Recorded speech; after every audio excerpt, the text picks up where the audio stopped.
Well, the GPAC is only 15 years old. We have had schools around a lot longer than that, and Doane and Nebraska Wesleyan will be playing their 100th football game this year.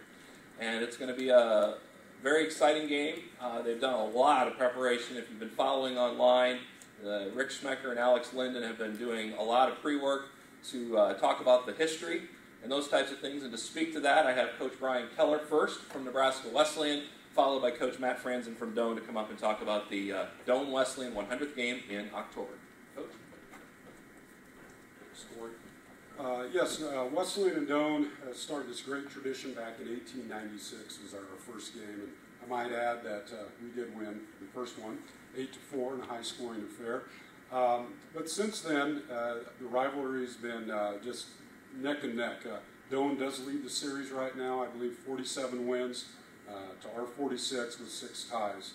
We've been playing continuously since 1947. There were a few years that we missed during the war years, and in the late 1890s, early 1900s, when football was going to be banned and all those things. But since the end of World War II, we played every year, and as you can tell, it's been some great games. And to play 99 years and be only separated by 1 win is really a testament to the balance and the fun that we've had over the years.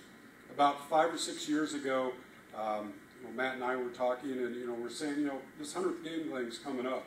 I don't know if you remember that conversation, Coach, and we ought to do something about that. And so, periodically over the past 4 or 5 years, we've kind of talked and thrown out ideas. And this summer, Matt, myself, and Rick and Alex got together and at a neutral site, and we sat down and started hammering out some details. And I think it's going to be a fun day for all those people that could come and involved. There should be some great activities and obviously some great football. So, Matt, maybe if you want to come up and talk a little bit about the activities.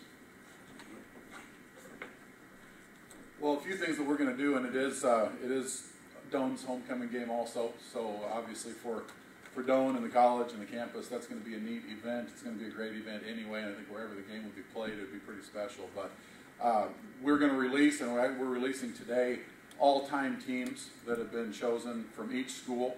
So 24 players with a kicker and punter from each school have been selected and also notified, and today it'll be released of who those players are. All the players are going to be invited back for the game, and we're hoping those that are living are going to be able to make it back, and I think we're going to have a really nice turnout there and honor those players at the game.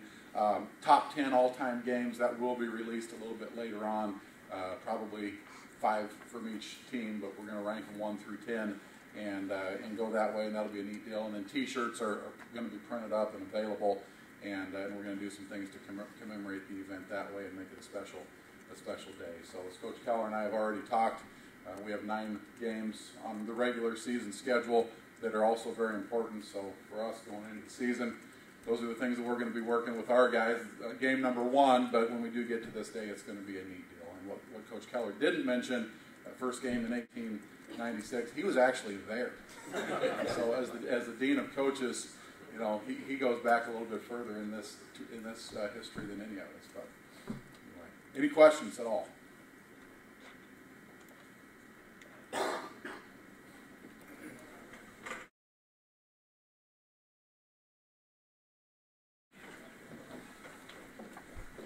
All right. Well, again, thank you everybody for coming out today.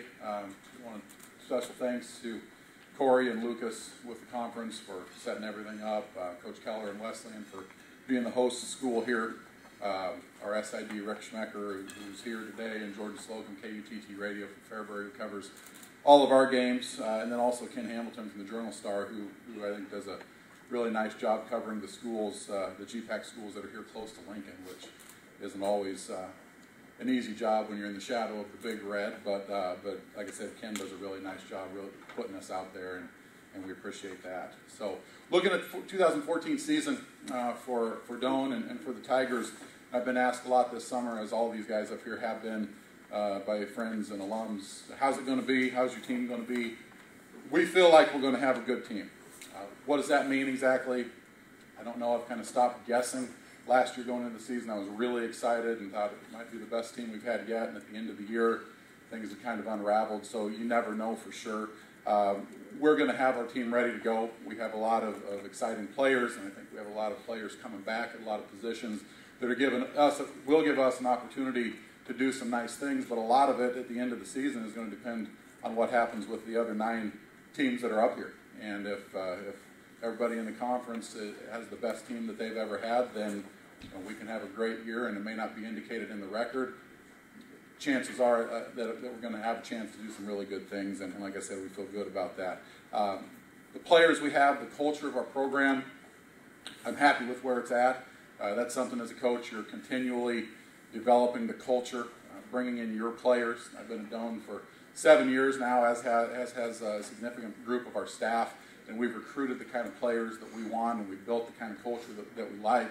And it's, like I said, something you're continually working on, but I think that's going to give us a chance to have success and do things the right way, and I like the kids. We had a good off season, and the group that we have, the core that we have, like I said, guys that really, I think, get it. And now we have a good incoming recruiting class, and we need to bring those guys on board and help them to figure out what it is to be a Doane Tiger as quickly as possible. So staying healthy, as is the key for every team, is going to be big for us again this year. And we'll knock on wood, we'll hope that we can manage to do that. Returning on each side of the ball, we have 7 starters back. So offensively and defensively, we have 7 starters back on each side. With the kicking game, our kicker is also back and graduated a punter, but we do feel good about our special teams. A lot of talent in that area. Kicker, who returns from a year ago, had moments of absolute greatness and a little bit of inconsistency as well. So we're going to hopefully improve a little bit there returning. Offensively, we graduated 3 starters from the offensive line, and anybody who knows much about football realizes that is a big hit when you start 5 and 60% of those guys are now gone, and guys that have played a lot over the last 2, 3, and in one case even 4 years. We'll have some new faces in the offensive line, some guys to get ready quickly. We also graduate our tight end, who's a big part of our running game. We do have a tight end returning who missed last season due to injury and likely would have been the starter going in. He'll be back, and so I do feel pretty good about that position. Our offensive backfield comes back intact. We graduated 1 running back, but we played 4 throughout the season, so 3 out of those 4 are going to return. Our quarterback will be back.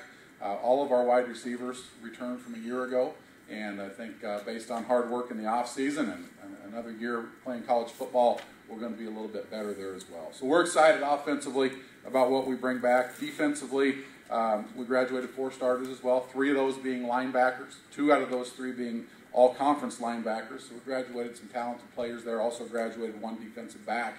So we'll have some new faces there in the secondary and at the second level with the linebackers. 2 of the potentially 3 new starters at linebacker, 2 of those guys have started games for us, and all 3 have played significant minutes on our team. So it's not a deal where we're going to have a bunch of brand new people playing on defense. The experience is there, now lining up and starting hopefully 10 games through the season. That'll be the new part for some of those guys. But our defensive line returns. Everybody up front on our defensive front is back, and we've developed a decent amount of depth, we feel like, in our defensive front. We play a 3-man front, so it's a little bit easier to build a 2 deep than if you run a 4-man front. But we feel that we've done that, and we're going to rotate through pretty heavily to keep fresh people up in the defensive front, and I think that's a big part of success in our conference.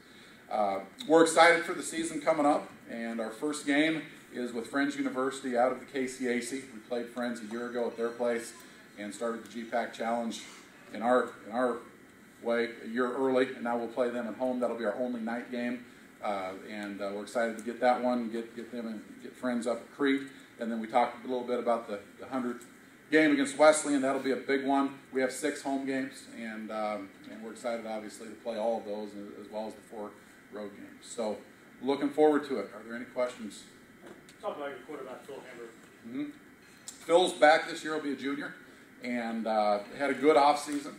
Went home to Hastings for the offseason, and we were able to get him back to Crete. He is there now, and we're excited, like I said, to have Phil back. He's I guess dual threat has become pretty cliche, but he does a little bit of both. He throws the ball well, has a nice touch on the deep ball, and also runs well, runs the option, the zone read, and some of those things. So good leader for us also. About most of your class, what's his deal? Buzz is going to come in as a linebacker, freshman linebacker from Adams Central High School, and he is on the all-name team for Doane right out of the gate with a name like Buzz. So, but he's going to come in as a linebacker, and we'll see how that goes. But it should be a good fit for us. Where do you get the leadership? Who are you counting on for leadership yet? Well, we'll have 16 seniors, and I think with any team, you look at your seniors, you look at your upperclassmen. Now, you don't limit it to the seniors, the juniors and sophomores, and potentially even a first-year guy who can bring some leadership to the table. But Mike asked about Phil Hamburger, our quarterback, and I think your starting quarterback naturally has to be a leader of the offense, if not a leader of the team. And Phil is a junior this year, coming off of 1 year as a starter. He's gained that respect from his team. In the offensive line, Blake Bunner is a returning honorable mention all-conference player he's a guy who leads by his style of play, really physical player for us there. Holden Wetzler returning a tight end. He'll be a fourth-year player, third-year player, fourth year in school. He missed last season due to injury, but a solid leader there, a hard worker. Defensively, Jershawn Walter is one that really jumps out in our secondary. He was first-team all-conference a year ago and then finished second in the league with interceptions. And he's a special player and a really, really great kid. Doesn't talk a lot. He's kind of quiet, but the team knows that he's one of those leaders, one of the guys that really leads by example. Linebacker, a player named Garrett Borcher, who will be a junior for us, is probably one of our best, most natural leaders. He's our lifter of the year. He's the guy that's going to outwork everybody. Great student, 3.9 GPA, and then by the way, he's an all-conference type of football player too. So those are a few of our leaders, but I think we have a pretty good group.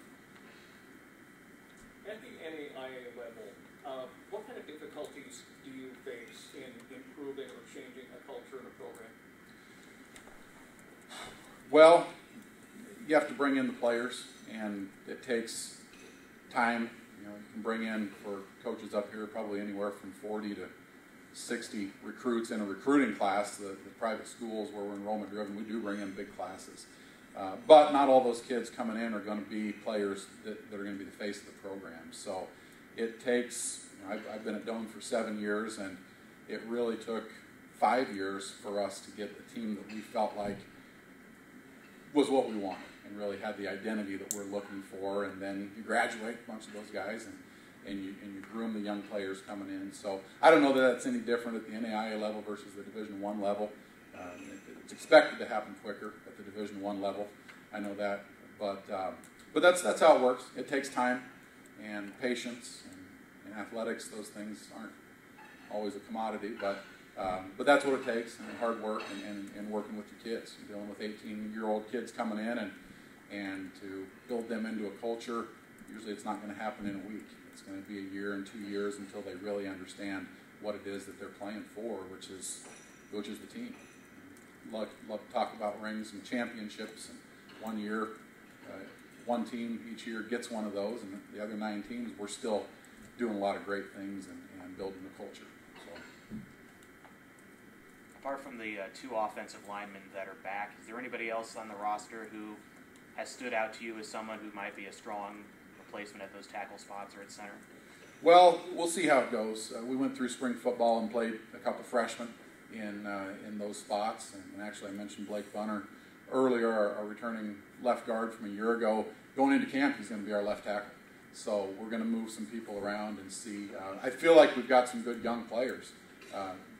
Anybody knows, they're young players, and in the offensive line, you're going to have to learn. Some of those guys are going to learn during the games, but that's what you do. You have 3 starters that graduate. Everybody's going to have it at one position or another, and you bring in your new guys and you get them ready to go and coach them up. And I think we've got a solid recruiting class. There may be a freshman or 2 out of that bunch in the offensive line that line up and play significantly for us this year. And if it happens, it's going to be for the right reasons, because they can do it. They have the ability to do it. Any other questions?